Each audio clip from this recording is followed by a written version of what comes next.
Hello दोस्तों, स्वागत है आप सभी का मेरे YouTube channel perfect physics bye विनय सर में। दोस्तों, आज की वीडियो में मैं आपको किसी सामान्य बिंदु पर जो विभव होता है, क्योंकि लास्ट वाली दो डेरिवेशन दो लेक्चर में मैंने करवाया था कि एक तो अक्षीय स्थिति में विभव क्या होता है, एक निरक्षीय स्थिति में विभव क्या होता है, वो दोनों फिक्स थी। लेकिन अब की बार हम कोई हवा में ऐसा बिंदु लेंगे जिस बिंदु पर हमें विभव की गणना करनी है, उस बिंदु पर विभव का मान हमें निकालना है, हमें डेरिवेशन निकालनी है। चलिए दोस्तों, आज की वीडियो शुरू करते हैं। जैसा कि लिखा हुआ है, किसी सामान्य बिंदु पर विभव द्विध्रुव के कारण यानी वैद्युत द्विध्रुव के कारण विभव कितना होता है। तो सबसे पहले हमें क्या निकालना है दोस्तों, वैद्युत द्विध्रुव बनाना है। चलिए, वैद्युत द्विध्रुव बना दिया हमने। एक माइनस क्यू आवेश और एक प्लस क्यू आवेश, अल्प दूरी दोनों की कितनी होती है, दोनों के बीच की 2L। फिर मैंने क्या कर दिया, इधर O सेंटर मान के इनके दो भाग कर दिए, एक L इधर कर दिया और L कर दिया दोस्तों हमने इधर, बीच की दूरी 2L हो गई। अब की बार देखो, पिछले हमने बताया था अक्षीय स्थिति ऐसे होती है, इसको आगे बढ़ाने से, निरक्षीय स्थिति इस पर लंब डालने से होती है। लेकिन अब की बार हमने कोई बिंदु ले लिया, ना तो वो अक्ष में है ना वो निरक्ष में है। ठीक है, हवा में एक बिंदु लिया है, तो सबसे पहले इस बिंदु की सेंटर से दूरी कितनी होती है, फिक्स होती है, कितनी, r।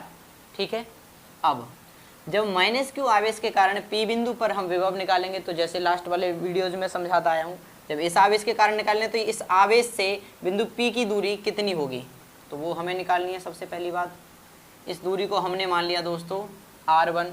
फिर प्लस क्यू आवेश के कारण P बिंदु पर हमें विभव निकालना, तो इससे और इसके बीच की दूरी चाहिए। इससे और इसके बीच की दूरी दोस्तों हमने मान ली कितनी, r2। ठीक बात, यानी r1 यहाँ से लेके यहाँ तक और r2 यहाँ से लेके यहाँ तक। ठीक है, चलिए दोस्तों, अब हम वीडियो शुरू करते हैं। लेकिन वीडियो को शुरू करने से पहले कुछ आपको इसके बारे में समझा देता हूँ और अच्छे तरीके से। हमने को क्या लिया था, वैद्युत द्विध्रुव लिया था। वैद्युत द्विध्रुव के मध्य बिंदु O से हमने एक बिंदु माना था P, जो कि सेंटर से r दूरी पर था। उस बिंदु P पर हमें किसकी गणना करनी है, वैद्युत विभव की गणना करनी है। तो अब हम करेंगे माइनस क्यू आवेश के कारण P बिंदु पर विभव। तो हमें क्या चाहिए, r1 दूरी चाहिए। और r1 दूरी निकालने के लिए दोस्तों देखना, r1 दूरी हम वैसे तो कुछ निकाल नहीं सकते, हमें इसमें कुछ खेल खेलना पड़ेगा। और वो खेल क्या है, इसे बड़े आराम से समझेंगे, बड़े ध्यान से समझेंगे दोस्तों। हल्का टफ है, लेकिन समझाऊंगा तो कुछ भी टफ नहीं है। मैंने क्या किया, जो रेखा OP थी, इस OP रेखा को आगे बढ़ाया। ठीक है दोस्तों, आगे बढ़ा दिया। इस रेखा OP पर मैंने इस माइनस क्यू से नाम दे देता हूँ, लो A नाम दे दिया, इसको B नाम दे दिया। A से लेके इस रेखा पे एक डाला मैंने लंब डाल दिया। तो लंब कितने अंश का कोण बनाएगा, इससे 90 अंश का। इसको मैंने कोई नाम दे दिया M। ठीक है, दोबारा बता देता हूँ, OP रेखा को हमने आगे बढ़ाया, उस OP रेखा पर हमने A बिंदु से एक लंब डाल दिया, वो लंब क्या है, AM। ठीक बात। उसके बाद हमने क्या किया, इस B बिंदु से रेखा OP पर भी एक लंब डाल दिया, और यहाँ पर कौन सा कोण बना दोस्तों, 90 अंश। ठीक बात, ये भी 90 अंश बन गया।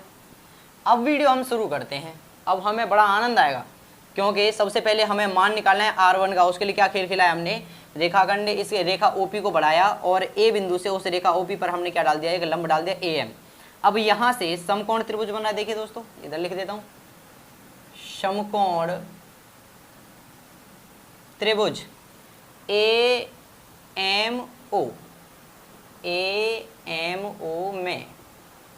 AMO में देखिए, यहाँ से यदि मैं cos थीटा निकालूं, कितना, cos थीटा, और cos थीटा बराबर क्या होता है दोस्तों, आधार बटे कर्ण। तो यहाँ से cos थीटा बराबर आधार कितना है, देखिए आधार है हमारा OM, और कर्ण कितना है दोस्तों, हमारा कर्ण है हमारा AO। अब एक बात और समझेंगे दोस्तों, यदि यहाँ समझा देता हूँ, यदि ऐसे कोई रेखा है, इससे मैंने एक रेखा इस तरीके से खींच दी, यदि यहाँ पे कोण जो बना था थीटा वो बहुत छोटा है, कैसा है, बहुत छोटा, तो ये रेखाखंड आपस में कैसे होते हैं, बराबर होते हैं। अर्थात यहाँ से देखिए AP बराबर किसके हो जाएगा, MP के, यानी AP बराबर है किसके, MP के।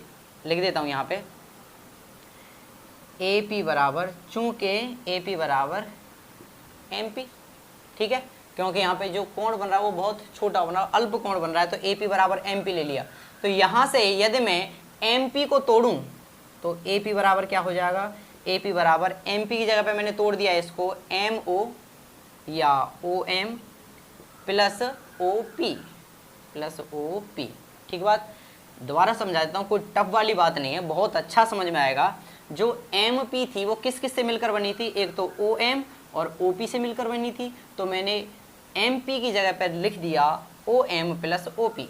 ठीक बात, उसके बाद देखिए A P is equal to O M plus जो ओ पी का मान दे रखा है, ओ से लेके पी तक का मान कितना है दोस्तों, आर दे रखा था, नहीं दे रखा था, तो ओ पी की जगह पे लगा दिया हमने आर। और यहाँ से अब लौट के चलते हैं हम उस समकोण त्रिभुज वाले फंक्शन पे।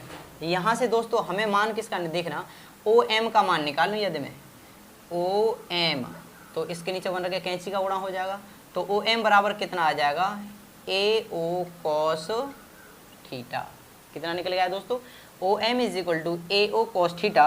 और इस ए ओ कॉस थीटा का मान हम उठा के किस में रख देंगे, इसमें रख देंगे। तो जो हमारा ए पी का मान निकल के आया वो क्या आ जाएगा, A P is equal to O M की जगह पे लगा दिया हमने A O cos theta plus are.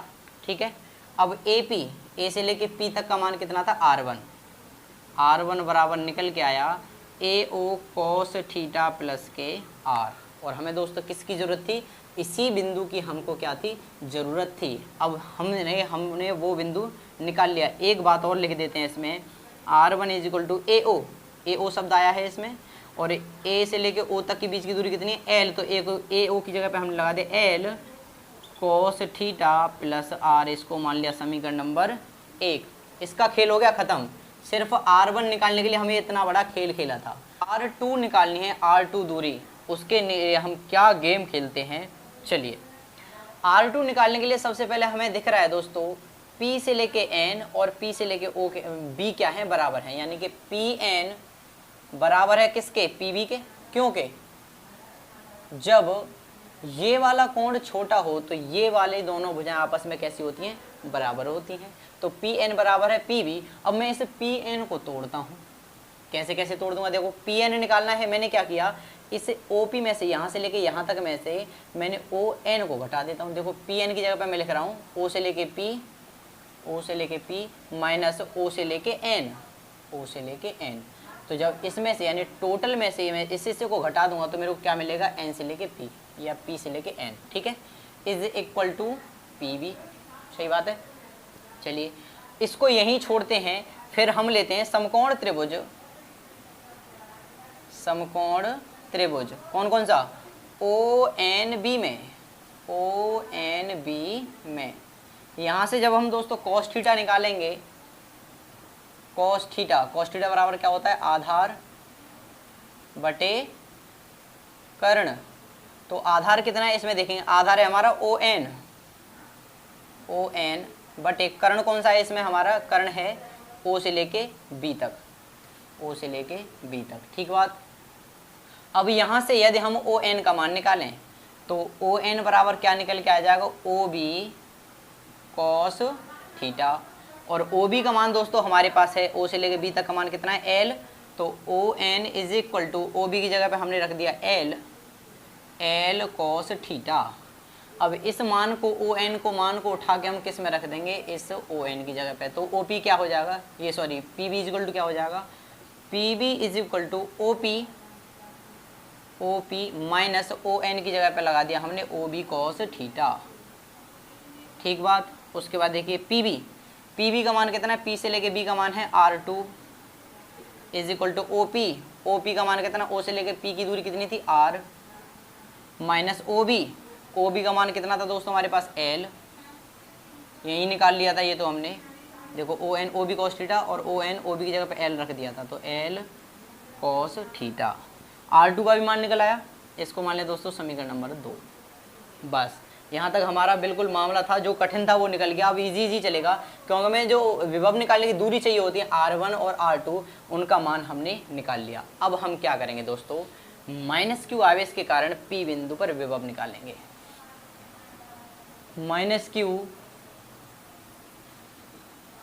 आवेश के कारण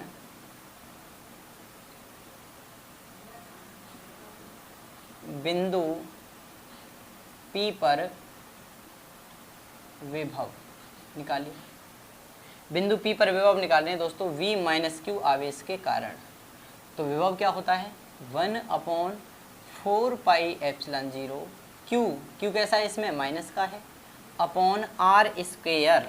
समझेंगे बात, यहाँ से लेके यहाँ की दूरी r1 और r1 का मान कितना था L cos theta plus r, L cos theta plus r।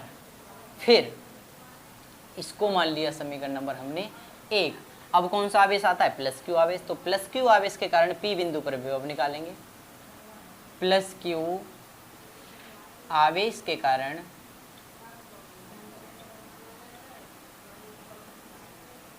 बिंदु P पर विभव, ठीक है।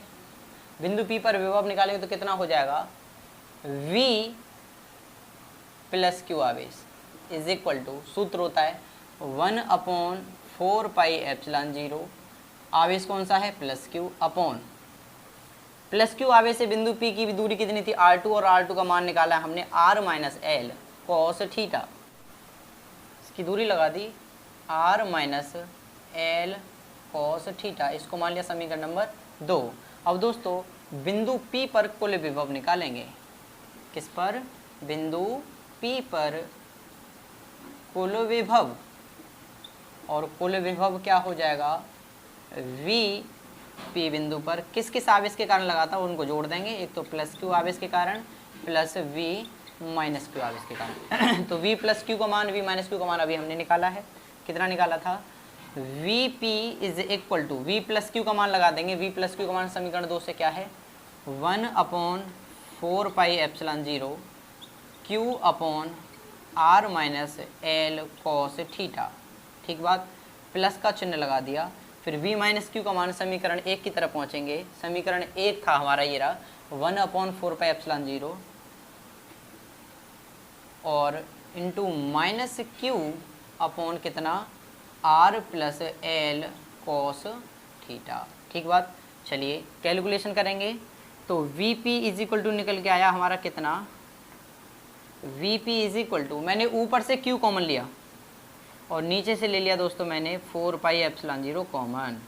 अंदर क्या बच गया 1/r minus L cos theta और प्लस माइनस क्या हो जाएगा ये minus 1/r plus L cos theta, ठीक बात।